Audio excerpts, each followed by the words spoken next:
Hey everyone, welcome to the Sober Shift. I'm Joey Batkoski, and this is a space where we get real about recovery, share stories of hope, and break the stigma around addiction. Whether you're in recovery, thinking about it, or just looking for inspiration, you're in the right place. So let's dive in.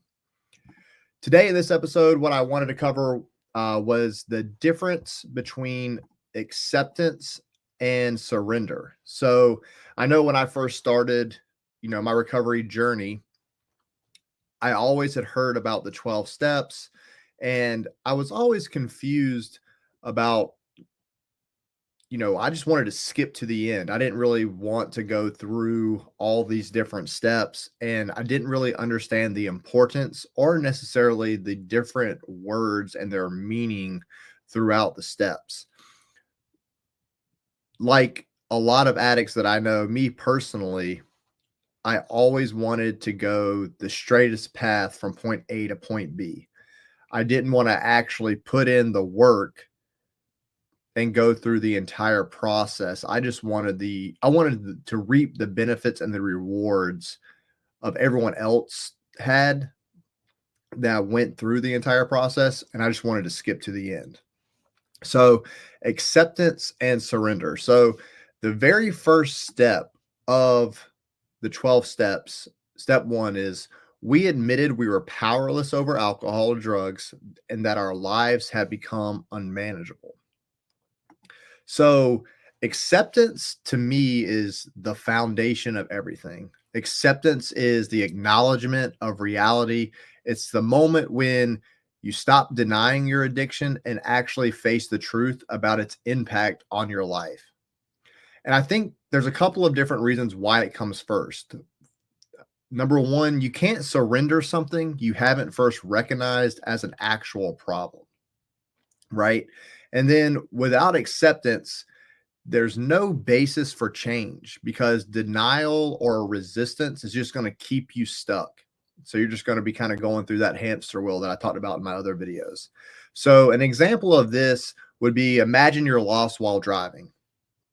Acceptance would be admitting, I don't know where I am. And until you acknowledge that, you can't ask for help or use a map to get back on track. So acceptance is the foundation. Now, in the steps, when we start talking about surrender, you kind of go to step 3. So, step 3 of the 12 steps states, we made a decision to turn our will and our lives over to the care of God as we understood Him.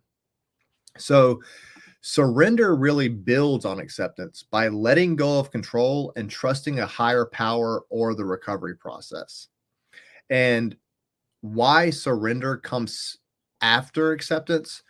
Because surrender requires readiness, and readiness comes after fully understanding and accepting your reality. It's about releasing the need to manage or control your addiction, which isn't possible until you've accepted your limitations. So, using that same driving metaphor, once you actually accept you're lost, surrender is when you stop trying to figure it out yourself and ask someone else for directions or follow a GPS. So, moving into kind of like the emotional progression, right? I believe that acceptance is intellectual and then surrender is emotional and spiritual. So, think about acceptance as being okay, I'm willing to admit the truth. This is the scenario, this is the reality that I'm facing. Surrender is you actually act on that truth by relinquishing control. In recovery, the emotional progression allows you to stop fighting the addiction and actually start focusing on the healing. So I think that's extremely important when it comes to the actual steps and why they're in that order. So some practical implications in recovery. So acceptance without surrender, right? So if you have acceptance without surrender, this leads to frustration because this is where you're actually recognizing the problem, but you're still trying to white knuckle it and control it yourself. For example, I know I'm powerless over drugs and alcohol, but I'll just limit my drinking to the weekends. I used to do this all the time. I used to come up with all these different types of rules of, hey, I'm only going to drink beer, not hard liquor. or I'm only going to do this on the weekend, or I'm only going to do this to celebrate. I used to have all these different types of, I mean, you could have drawn like one of those maps that one of like the CSI people do on those TV shows of, if this happens, then I can do this. If this doesn't happen, I can do this, etc. So I was always taught too that basically the distance between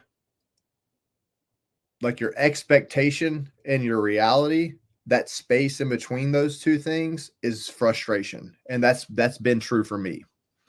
And then when we go to surrender without acceptance, so we just talked about acceptance without surrender, and now surrender without acceptance. So I believe rarely this happens because true surrender actually requires a deep understanding of the need for it.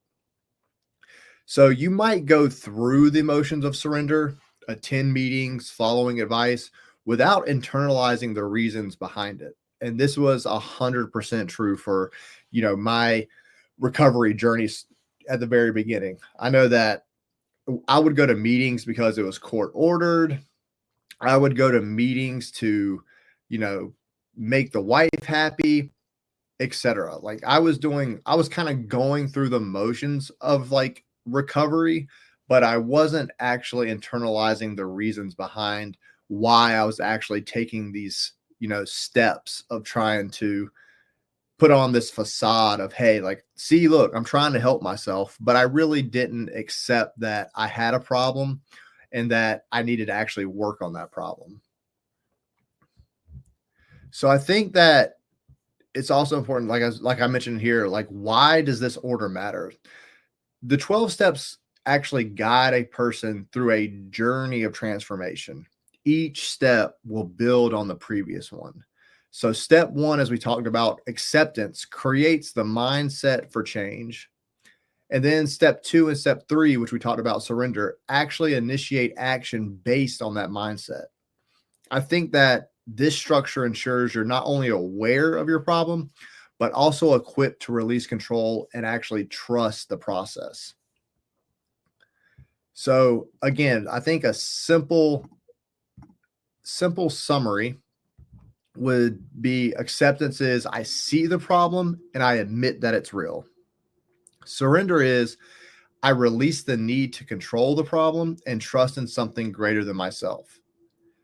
So I know I was in one meeting one time, and another metaphor that someone used for this was, imagine that you're in the line of a grocery store and you're in, the checkout line that is 12 items or fewer, and you're behind someone and you're counting the number of items in that person's basket that's in front of you, and they have 13 items. Acceptance would be you sitting there saying, okay, they have more items than they should in this line, but everything's going to be okay. There's no need to get upset or to get angry about this situation. It is what it is. Surrender is when you're in that same line and you don't even count the number of items in that person's basket. That was so powerful to me when I heard that, and a light bulb went off in my head. But I just wanted to do a quick video on kind of the difference between acceptance and surrender. And I would love if you guys would, like, and especially comment on this with your experience of acceptance and surrender. And if you had any issues with those two, or if this video helped that at all with kind of explaining the difference between the two, I'd love to hear some personal stories from you guys. And as I always end this, if no one's told you today that they love you, I love you. Hope you have a great day. Hope you have a blessed day. And I can't wait to the next one. See you guys later. Thanks. Bye.